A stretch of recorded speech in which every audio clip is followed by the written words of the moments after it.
For number 1, which x values have f of x equal to 3? There's two spots. One is -2. When x is -2, f of x is 3. And the other is +6. When x is 6, f of x is 3. For number 2, we're looking for a linear function, a line, and we're given the slope and a point that the line goes through.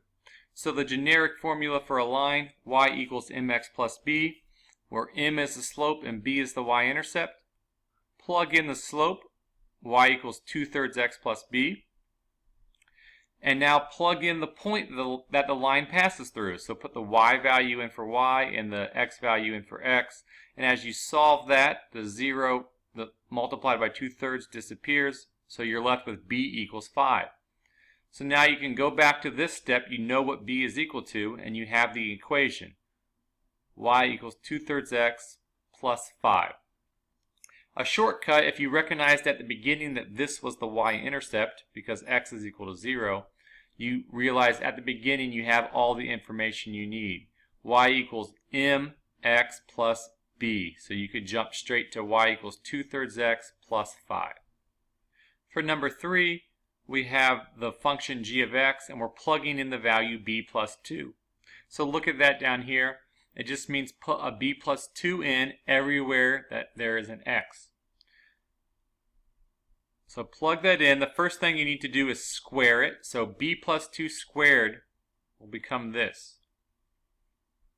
And now distribute the multiplication of 4 times everything inside, and you'll get to here. And now the only thing that can simplify is the 16 minus 3, so you get your final answer right there.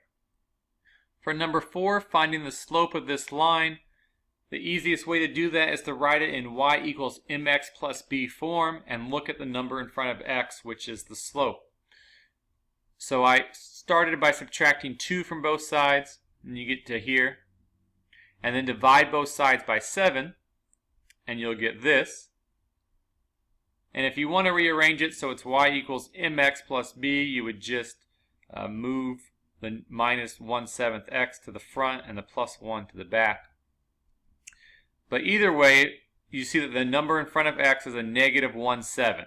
So that's the slope of the line. For number 5, we have a piecewise defined equation. So to find f of 1, we need to see where that fits in, and 1 is in between -2 and 5. So we're going to use this piece of the equation. So for f of 1, plug a 1 in for x, and you get the value of 8. For f of 5, it fits into this piece of the equation. 5 is greater than or equal to 5. So our output is 6, no matter what. So f of 5 equals 6. For number 6, we're looking for the domain and range of this function right here. So the domain will be the x values that are valid inputs. So this function runs from -9 all the way up to a +10. And then the range are the output values, the y values. So it looks like we run from a -7 all the way up to a +8. So the range is from -7 to 8. For number 7, we have a function, and it's asking which input will give the output of 52. So replace the output here with a 52 and figure out which x value will make this equation true. So we need to solve for x, subtract 2 from both sides, and then divide both sides by 10. And you get x equals 5. So if you plugged a 5 in here, your output would be 52.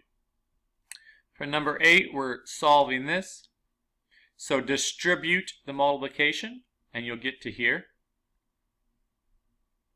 And then I'm going to subtract 8x from both sides to combine all the x terms, and you'll get to here. And then I'm going to try to isolate x, so subtract 16 from both sides, and you get to here. And finally divide by 4, and you get to here. So x needs to be greater than or equal to 8. In interval notation, because it's greater than or equal to, we need to use the bracket instead of the parentheses.